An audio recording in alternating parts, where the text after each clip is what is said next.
Hello everyone, you're listening to the Eiffel Tower podcast. My name is Oliver G, and today we are taking a trip to the 7th arrondissement, of Paris. If you think you've heard of it before, I'm not surprised. It's where the Eiffel Tower is. It's where the Musée d'Orsay, the Seine River, you know what I'm talking about. But how to visit it like a local? That is what I'm going to dive into deeply today with special guest, my wife, Lina G, aka at Parisian Postcards on Instagram. We moved here. We are locals. And after a month here now and a few months last summer, I think we can say we're experts. So the next half an hour will be tips, secrets, things to find, places to be, places not to be, and plenty of notes. No need to write down any addresses. It'll all be on the website, theeiffeltower.com, and loads more as usual for Patreon members. More on that at the end of the show. But let's do it. The Eiffel Tower, 7th arrondissement. Here we go. Hello, Lina. Hello, Oliver. I wonder if the people back home can hear the subtle distinction in the background noise, because now we're in a new district. The silence of the 7th. That's probably the biggest difference. So when we last talked about where we were living with you guys at home, we said we were moving to the bleep arrondissement. Oh, yeah. And we hinted that it was good for walking. Mm-hmm. And that's That's a really terrible hint. Yeah, that's true. Because all of Paris is good for walking. What? But since we last talked to you guys, it's been about a month. We moved into an apartment in the 7th arrondissement. Kind of crazy. Very different for us. And we'll be here for about a year, I think, plus. To begin with. Yeah, exactly. Mm-hmm. And we've kind of been a little bit quiet about it, partly because, this is a show about Paris. It's not a show about where we live. But also because we hadn't moved in until like 2 days ago, really. Yeah. We only just got the last of our stuff. Well, it's all very new.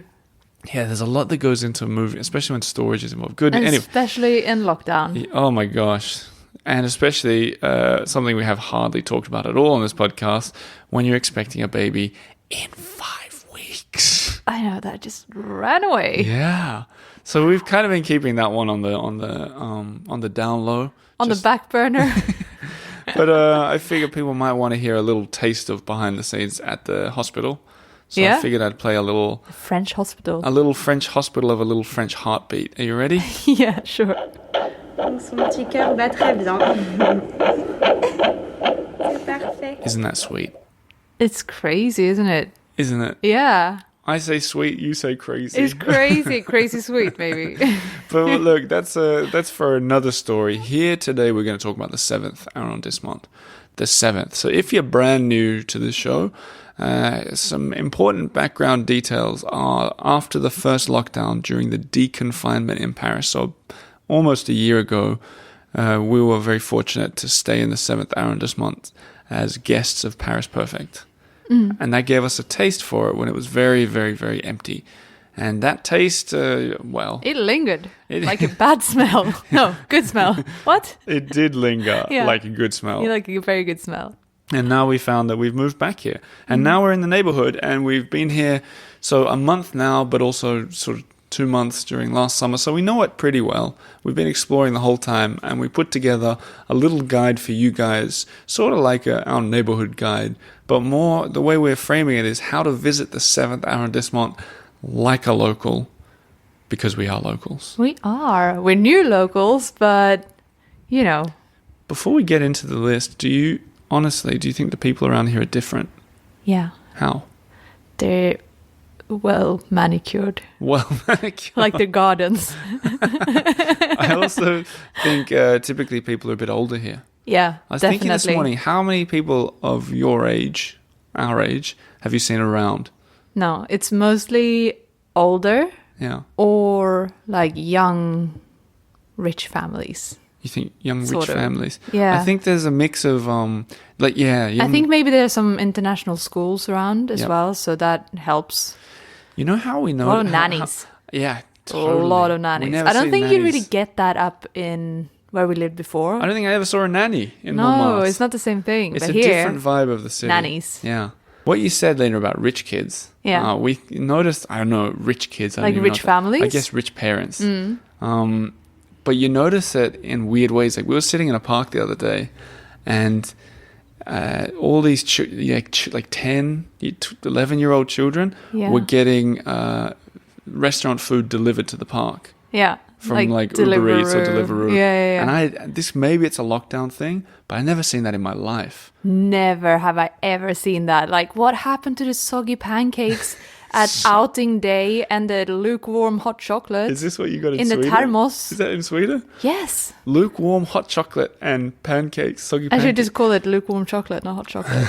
We got sandwiches just wrapped up. But you know what? I think people listening to this maybe, well, who knows who's listening, but in Paris anyway, we've never seen children getting food delivered to a park. It was incredible. Like proper food from restaurants. Yeah. And they went to the gateway of the park, and these 10, maybe 12, maximum 12 years old. Max. I mean, it was, they were just little children. And they came back with takeaway food in paper bags and feasted in the park. I was like, okay, good for you guys. Fair enough. But there are, we're not going to talk about the big differences between the 7th and the rest of Paris now. We're going to talk about how to visit it like a local. And the reason that it's important to know how to visit this district is because I ranked it about 3 years ago. I ranked the 7th as the best district for tourists. Mm-hmm. And that's easy. Why? Because the Eiffel Tower's right in the middle of it. The Musée d'Orsay is right there. The Seine River runs through it. Well, not through it, but it's on the edge of it. And then there's huge sort of outdoor spaces, magnificent museums. Yeah, some very good, like, walking streets. For sure. And we're going to get into all that today, but we're going to tell you how to do it like a local and not be like a tourist. Now, disclaimer, all the restaurants are still closed. You can get takeaway, especially if you're a 12-year-old. But we can't go in and sit and eat at the restaurant, so we're not going to talk about that now because... Or museums, really. Yeah, the museums are closed too. Yeah. But that would be a different episode. That would be how to visit like a tourist, perhaps. Sure. So this is how to visit like a local, and we've got 5 points that we're going to work through, starting with number 1. And this was your one, and I love it. Uh-huh. What is it? You said play pétanque. Play pétanque, yes. Yeah, we did it actually as late as yesterday. Yeah. And for those who don't know, pétanque is the ancient Roman game where you throw... It's called boule as well. Yeah, we call it... In Sweden, we call it boule. I think it's called bocce as well. Bocce, yeah. You throw Italy, metallic balls and try and land them near... The little piglet. The cochonnet. Yeah. We played with some French guys later, and they take it extremely the measuring seriously. tapes were out. Oh, yeah. Yeah, that's all I say. Yeah, there were a lot of arguments too. It was pretty funny. So play and pétanque. Everyone wore stripy shirts. Is that true? Yes. You're wearing one now. I know. but why? What's the deal with playing pétanque? And especially we were playing on the Champ de Mars, the big in the fields. shadow of the Eiffel Tower. Exactly. What's the deal there? Why does it make you a local? Well, because you just see like the old men playing pétanque. You see them everywhere, and it's just such a local sport, and there's a reason to go out and socialize and have maybe a little hip flask drink. Yeah, which is illegal in France right now. Yep. So I hope you weren't doing it yesterday. No, I'm very pregnant. That's true. Drinking in public has been banned while the new lockdown measures are underway. But the less we say about the lockdown, the better. Play pétanque. The other thing is it'll make you feel like a local because tourists don't carry around these big heavy pétanque sets. That's another thing. It's heavy. Yeah. What do you reckon the weigh? Too much. Too much. Yeah. But if you can maybe you're staying in an Airbnb or maybe you're staying here long enough to get a set, do it. Because there's a weird community feel when you're playing, and the people that walk past often comment. Yeah, and they stop and watch for like a while. Yeah. It's people get involved. Yeah. And the 7th, because it's so roomy, there's space to play without encroaching on people's sort of personal space. Like you're never easily. really in the way. Exactly. There's space to walk around. We couldn't play in Montmartre or the hill. It was really hard. We had to have like really sticky balls. Downhill. Glued up balls. But if in the 7th... That sounded gross. Glued up balls? That's going on the highlight reel. That's going on the blooper reel. On the Champ de Mars, the field right by the Eiffel Tower, you probably think of it as being a big grassy field. It is, but if you go to the far south side, it's all... By École Militaire? Exactly. Yeah. It's all dusty. Yeah. Perfect for playing. It's ideal. Also around the Invalides, always on the edges, you'll find people playing pétanque. And there are a lot of older men, like Lina said, that play right in the middle of the Champ de Mars where that road cuts through the middle of it. Yeah. So if you want to be like a local, get a set of pétanque. If you're feeling particularly daring, and I mean, this is more daring than even I think I usually am, invite yourself into a game. Oh. You know, watch for a bit. Brazen. You know, I heard Woody Harrelson. Yes. Woody Harrelson. Someone told me a story. Who was this? I don't know. It was someone. Maybe it was through this podcast. Yeah, maybe. That they were playing pétanque or mjölki. Is it mjölki, the Finnish game? I think it's Mölkki. Mjölki, the Finnish game. And Woody Harrelson walked up and said, "Hey, what are you guys playing? Can I play?" And they spent like an hour playing with. I love If that was that. you, get in touch. I want to hear the full story again. Yeah. But I mean, that's Woody Harrelson. He was in White Man Can't Jump. He can do anything. Okay. Would you have him on your team? Would I have him on my team? Yeah. Are you kidding? Basketball or pétanque? Number 2 on the list. So get yourself a pétanque set when you're here. Number 2 on the list. I wrote this one. Pick your parks. Picky Parks. If you want to be like a local. Parky Pigs. Park your pigs as well. Yeah. If you're going to go to the Champ de Mars. Here's the thing. The 7th is got 2 enormous parks. To spell it out. The Champ de Mars behind the Eiffel Tower. Mm-hmm. Usually full of tourists. And you can tell because there's the guys selling the Eiffel Tower keychains. Yeah. Selling bottles of wine. Exactly. Selling water. People trying to rip you off. Take you in a tuk-tuk. Or is it tuk-tuk? Tuk-tuk? Tuk-tuk, I think. Yeah. One is the biscuit, one is the sort of And one is, bicycle. One is thing. being very polite in Swedish. Tuk-tuk. Tuk-tuk. Yeah. So, which means thank you. The little ponies. Ponies, yeah. Pony rides for children. And that's how you know that the Champ de Mars is for tourists, unless you're playing pétanque on the edges or sitting on those little parts off to the side. The second big park is the Invalides, to the north side of the big golden dome. Yeah, the big lawns Yeah, in full front of of it. teenagers. Full, absolutely full. It's like a big rave. Yeah, It's like a festival out there. I would say if you are over the age of 40, you're too old to be there. Like, I feel too old. I'm under 40 and I feel too old. If I were going to put But you're an old soul. Yeah, I'm also an old Yeah, soul. you were too old when you were 15. Yeah, but so what my point is, those 2 parks are maybe not the best place if you want to feel like a local. There are others. If you feel like you're a little bit more, you want to feel more like you're a resident and you want to hang out in the place where the residential joggers are likely to get in conversation with you after you see them twice in a row, which happened to us this week. The park, the Jardin Catherine Labouré, it's called. Yeah. I really had to struggle to remember that. It's elaborate. Yeah, it's on the Rue de Babylone, right near Coutume, the coffee shop, which I've had on this show 100,000 times. That's not true, like twice. But Tom Clark, the guy that runs it, is a friend of mine. I think he was the 3rd ever guest. But there's a beautiful park named after Catherine Labouré, who's the woman who was visited by the Virgin Mary, she says, anyway. Oh, yeah. Hundreds of years ago, and she made the medallion that a lot of religious people still wear to this day. Amazing. There's a really cool story behind I want that. to see that medallion. Have you seen it? Yeah, well, I've seen. It's like does it look it's like? like there's 2 million of them. Yeah, around. but like, what does it have? Like a picture on it? Yeah, I can't remember off the top of my head, but it's like the Virgin Mary. Oh, we with have to look it up. The sun behind her or something like that. Ah. Anyway, someone's going to write in if I got that wrong, but I love getting emails, so it doesn't matter.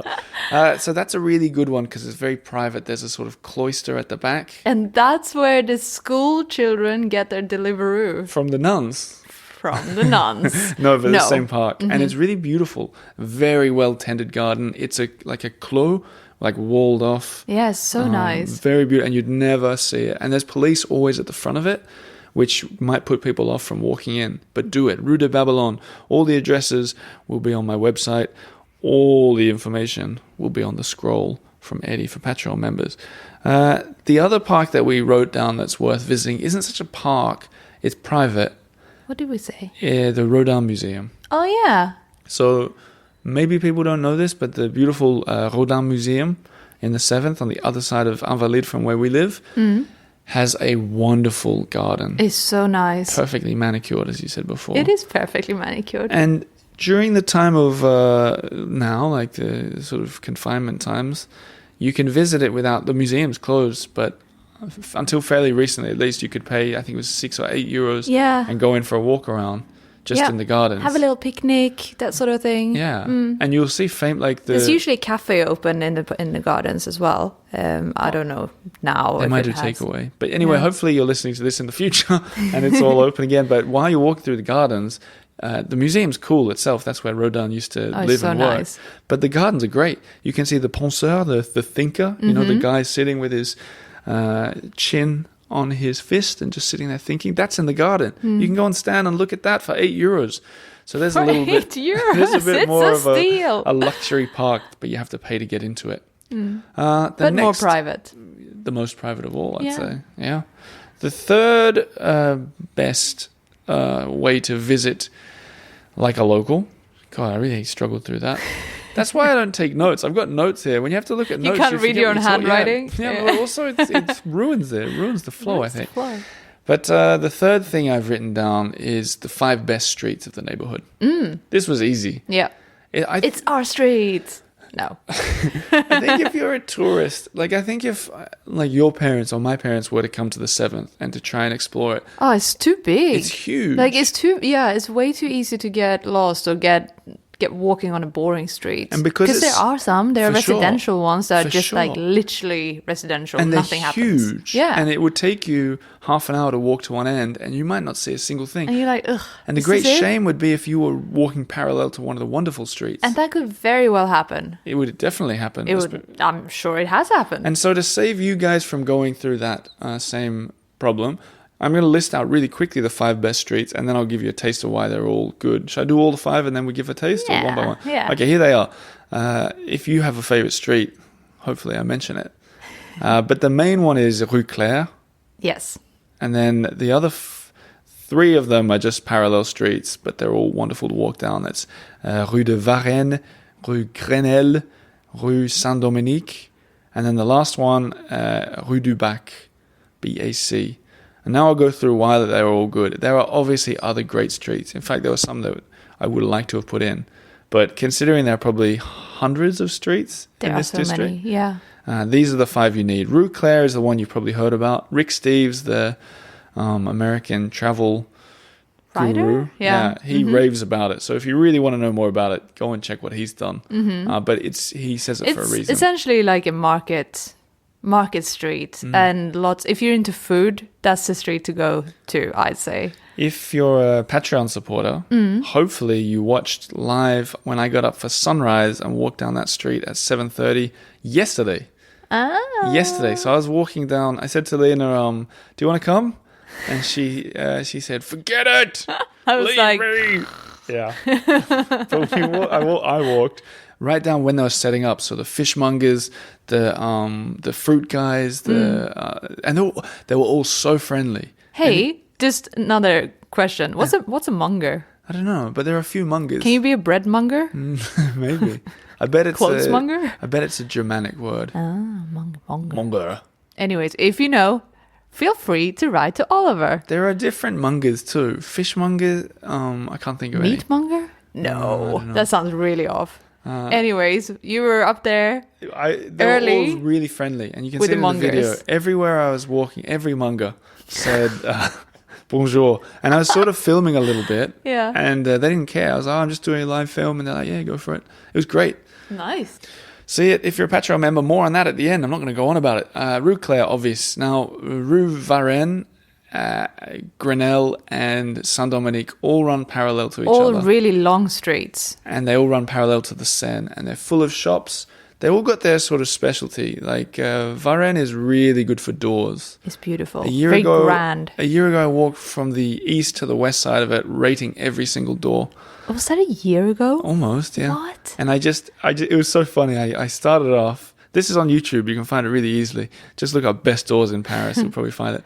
And I stopped at every door and I was like, this is an 8 out of 10 because, and I explained all the details of it, like the ancient details or whatever. And people at the start were going, that's a 10. I'm sorry, that's a 10. I'm from, Omaha, Nebraska. That's a 10 where I come from. I'm like, you don't know a 10. Wait for 100 meters and you'll see a 10. And they just keep getting better all the way to the Rodin Museum. Yeah. Anyway, Rue Saint-Dominique is brilliant because you got all the views of the Eiffel Tower. Oh, yeah. With it's the perfect one. Bring a camera for that one. Oh, yeah. And stop near that Irish pub about halfway down to get that beautiful shot as the road Yeah, curves. there's a restaurant called like Tom Yeo, I think. That's right. That's the classic spot. That's where it is. I noticed the Irish pub. You noticed the classy restaurant. Well. And then the other one, Grinnell, it's the same. It's just a really beautiful street. Good for shopping. Yeah, Lots good of shopping. nice boutiques. Is it on Grinnell where all the embassies and ambassadors and prime ministers live? It's all that area. Yeah. You can't go wrong. I mean, I they're think kind they're of on Varenne. everywhere in the 7th, aren't they? Yeah, that's true. Especially around the Eiffel Tower. Exactly. And And the around Invalides. the No, Invalides, it's just so- everywhere. They're just scattered everywhere. Well, the Australian embassy's just overlooking the 7th Yes, and the 15th. true. But the other street is Rue du Bac. Rue du Bac. D-U space B-A-C. And it's a bit different to all those other streets we mentioned. It's a bit more, you feel, it's closer to the Latin Quarter. It has that sort of vibe. It's got really unusual shops. Curiosity shops Fantastic almost. architecture. Yeah. That's where you want to go and get lost and have a wander. And, Yeah, definitely. And lots of sweet shops and bakeries and stuff like that. Really nice. Good pharmacies. Good pharmacies. Yeah, I love French pharmacies Yeah. for the shopping, not for the medicine. No, lucky for you, there's about 8 on every street. Yeah, I in the know, city. but like around there, they have these beautiful tortoise. What do you say? Is it tortoiseshell? Tortoiseshell. Sure. Like hair clips. Yeah. And it's just really nice. It's wonderful. And those pharmacy mongers are selling everything. From okay, we got 2 more points to Your get through. face. Okay. Yeah. We're recording this one for the first time ever with 2 microphones. Oh yeah. For you guys at home who like the behind the scenes stuff, Mm-hmm. because I once I dropped my microphone from my pocket when I was scooting around town and feared it had been smashed to smithereens, and then 2 months later I found it hidden away somewhere. Sitting safely in a tote bag. Yeah, so now back I of the got, closet. now I got 2 microphones. So we're testing using them both. If you notice a difference, get in touch. Don't care? Don't worry. Maybe we won't do it again. 2 more things that I've written for how to visit the 7th. Number 4 is know your secrets. A good way to know your secrets No, you of see, Paris. it almost sounded like a threat. Know your secrets. And keep them. Yeah. And don't share them. Yeah. As I like to say, how does a fish get caught? It opens it its to a mouth. monger. What did you say? It opens to a monger? Yeah. Oh, Lina's obsessed. No, it opens its mouth. I think that's a KGB saying. Oh my god. Know your secrets. A good way to find secrets is to listen to the Eiffel Tower podcast. Follow it on Instagram. Follow Parisian Postcards on Instagram. Yeah, you that's a don't better share one. secrets, do you? Oh no. But as a guest, you get a is good cool. shout out. Thank Parisian you. Postcards. No, but I wrote know your secrets that only the locals know, because it's a good way to get away from the hordes of tourists if you're here in tourist season. And I've written down some quick ones that you should check out, and I'll spell these out in great detail on the scrolls. But for example, on Rue de Bac, there's Des Rôles, Oh yeah. the taxidermy shop, which is fantastic. You know the movie Night at the Museum? Yep. Yeah. You seen it? Yep. Where everything comes alive? Yep. Like that would be the best and the worst place for that to happen. Because they've got like tigers and elephants yes, and like polar bears and probably pangolins. oh my, too soon. Before you write in Yeah. and say it's cruelty to animals or anything like that, I have no idea if they do it in a friendly way. So don't write to me, write to them. Yeah. Yeah. There's always one. Always get one. Yes. Sure. But it's really wonderful, and they sell like gardening supplies downstairs. It's just really special. And you can't take pictures upstairs. yeah. So But people it's- do. Yeah, people do. Yeah. Day roll, it's called. But also there are other cool secrets like the pharmacy on Avenue de la Bourdonnais. Speaking of pharmacies, number 52. It was Oh, made it's 100 years ago. beautiful. So Like charming. all wooden and amazing Yep. and what do you call Tiled it? floors. Swerved? Swerved. Yep, Yeah, it's swerved. sure. Which bit? The wood? Sure, the wood. Yeah, it's- you know, it just it's- looks like the whole thing is like a beautiful wooden I think you call cabinet. it Art Nouveau. Yes. I think it's Art Nouveau Swerve interior. Yeah. monger. That sounds about right. Also, on the same note, there's a bakery on Rue Saint-Dominique that's also from 100 years ago. And I went into it on the picnic That's right. live video that you and I did 3 days ago. And got some really interesting bread. yeah. Yeah. So I was filming and I saw this black baguette. And Did you think it was burned? No, I knew. You know what I thought? I thought it was like squid ink. Ah, I yeah, thought it was yeah, kind of yeah. a weird, hipster thing. And then I'm filming, and then the woman just started, she was really open and chatting. And I was like, what's the deal with this? And she says, she said in French, charbon. Yeah, charcoal. And then she switched to English, and she spoke great English, and we're all having a chat with her on a walk show. And then she's like, this place is 100 years old, and I really took it in. It was like Versailles in there. It was amazing. There was a mosaic on the wall. The paneling on the roof on the ceiling was great. fantastic. Similar to the pharmacy. Check them both out. What's the name of the bakery? I don't remember. You'll have to watch the video that we did. It is pretty much across from that amazing fountain. de Mars. That's right. Robert De Niro's favorite restaurant next Yes. door, apparently. The last secret is one that even I don't know. It's the town hall of the 7th. We went inside it the other day, and I saw on Google Maps that there was a huge park behind. And I went and I said, hey, I'd love to see the park, or the garden, I guess, that you have, your back garden. And she said, no, forget about it. It's COVID and we wouldn't let you in anyway. And I said, I'm a podcaster. She goes, I don't give a damn. I said, yeah, fair enough. Fair enough. I should have said I'm an author. Yeah, French way love more that. respected. French love that if you say you're an author. But anyway, I said I'd message the mayor and see if I can get her on the program. And if so, I'll try and check out that garden. But those are the kind of things you want to know in this city, the secrets. Last thing on the list, and then we round it But up. didn't she also say that you can visit it on the Patrimoine. But that's the lame thing about that, the Patrimoine days, is everybody wants to see like 5 different and it's things. huge queues, Yeah. and it's not secret and cool anymore. Yeah, and then you get in for 4 minutes. Yeah. Like I've always wanted to go to the Elysee Palace, where the president works, where the president lives, or anything like that. Yeah. But on those days, I've seen the line on the Champs It Elysees. ruins it, doesn't it? I'm not interested. No. I don't care. Okay. Why won't Macron just invite me? Yeah. What do you have to do? Yeah. You know he does do like collaborations with YouTubers and stuff. Okay. This is your in. Well, you need to have like 1 million subscribers. This is your already. I in, have Macron. 8,000. Guys, follow on Step something. it up. Number 5, don't be afraid. This is the easy one. How to visit the 7th like a local is don't be afraid to be a tourist. Ooh. That doesn't make that's Controversial. It's the 7th arrondissement paradox. Yeah. The point is, there are some things that seem exceptionally touristy here, but that the locals will definitely do. Like? For example, the Musée d'Orsay. Yeah. It is one of the best museums in the world. Yeah, it is. If you were to avoid that because you want to be like a local, you're being an idiot. Yeah. Don't Go be an in that idiot. museum. It's so wonderful. Same with the Eiffel Tower. You don't have to climb it, but you can admire it. We see true. people, all the Parisians are always looking at it and commenting on it and taking photos of it. And we saw it during the deconfinement period too. I mean, we did it when we were up in Montmartre, and we never came here, like to this, because usually you can sort of stay in your area a little True. bit. Yeah. It's like any big city. Yeah. But whenever we came here, we took loads of photos. We were total tourists. Yeah, there's no shame in it. No shame. Some people don't like it. Once I was in a taxi going past the Eiffel Tower, and I said to him, I was talking about it, and I was talking how people love it and everything. He goes, I don't care for it. He goes, I don't care at all.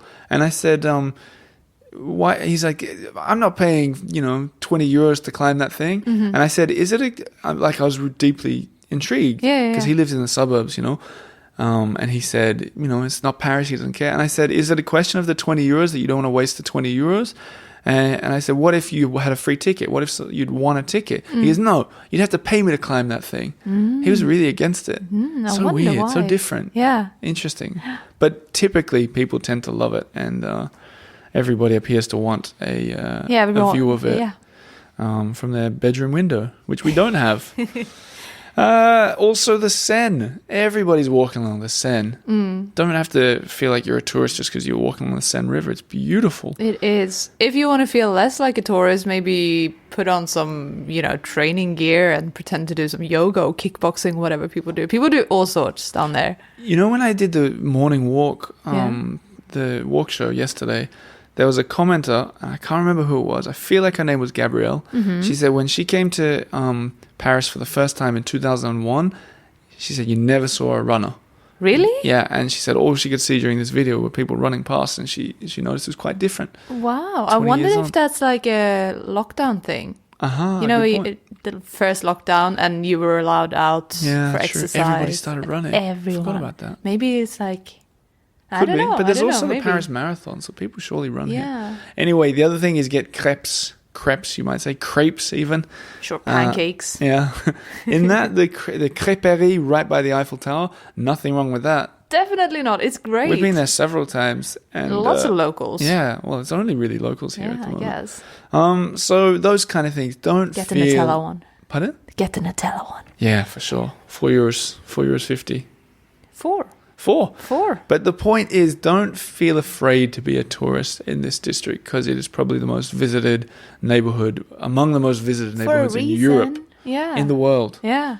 And that's okay. So there you go. How to visit the 7th like a local, because we are locals. Thank you for being on the show, Lina Nordin-G. Thank you for having me. And I'm looking forward to more strolls around the neighborhood with you. Plenty, I'd say. Well, that was fun. Yeah, I had fun. Who'd have thought we'd be experts on the 7th arrondissement of Paris? After just a month. If you're new around here, I always finish the episode with a few shout outs of things that are coming up and, reader emails and stuff like that. The first thing I want to touch on while Lina, you're still here with me, Kaya the Crocodile almost sold out. So very nearly. It's basically half a box left. Yeah. Literally half a box left in 3 different cities. And that's it. That's amazing. So it's... isn't that incredible? I know. So it's almost... Very cool. It's almost 100% sure that there's going to be a second print run. More information on that to come. That'll be pretty crazy. Might need a bit of help with the old distribution. If anyone out there is listening in America and fancies perhaps lending a hand, get in touch. But we're going to be doing a show in Boston. Yeah. Not in Boston per se, because we can't travel, of course, but with the Federation of the Alliance Française, the Boston Cultural Center. There'll be a link down below. But from podcast to page, Oliver G and Lina Nordin-G on their newest book. Exciting. So if you want to check out us being interviewed together for the first time ever, I think...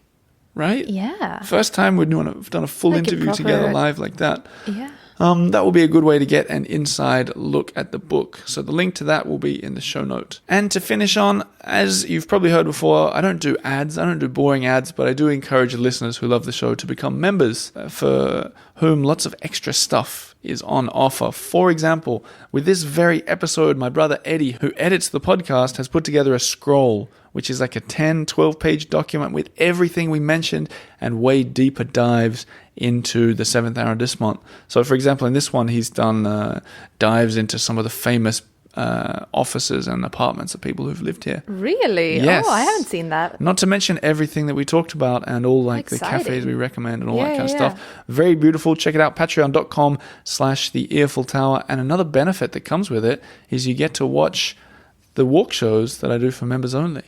So you can watch the replays from this week of that sunrise that I did, of which I think 40 people were watching, which is not bad. Yeah, live. But 50 people watched live for our picnic on the Champ de Mars. Yeah, and they got to, if you were among those people, you helped us pick out the picnic food, choose the best... brioches. It was super interactive. Cool. Someone was like, it was Jim McPherson. He goes, go and get a praline from the praline shop there. I was like, I don't even know what that is, but we're doing it. Yeah, we did. And it was amazing. It was someone who recommended that we go to to that amazing bakery. Oh, yeah, of course. Because we were looking for a bakery and they go left, go right, go left. Yeah. So it's really interactive and fun. Cool. And that's why I do it live, so we can interact. Anyway, that's how this show exists. So if you enjoy it, patreon.com/the Earful Tower. I would love to see you there. And maybe you'll be in time for the boat ride we've been planning. Ooh. That was your idea. Yes. I'm excited to cruise down the Seine with you members very soon. Lina, will you be with me? I hope so. As long as it's not in 5 weeks. I know. I was just thinking the same. Yeah. This could be interesting. Anyway, guys, that'll do from us. Thanks so much for listening. Thank you for having me on the show. My pleasure. My great pleasure. And maybe we'll see y'all. Like that. Yeah. Maybe we'll see you all in the 7th arrondissement one day. We'll be the local mongers. That's the petanque mongers walking around having a good time. You can spot us with a baby pram. Well, yeah, probably. Yeah, who knows? Who knows? Au revoir tout le monde. Okay, bye.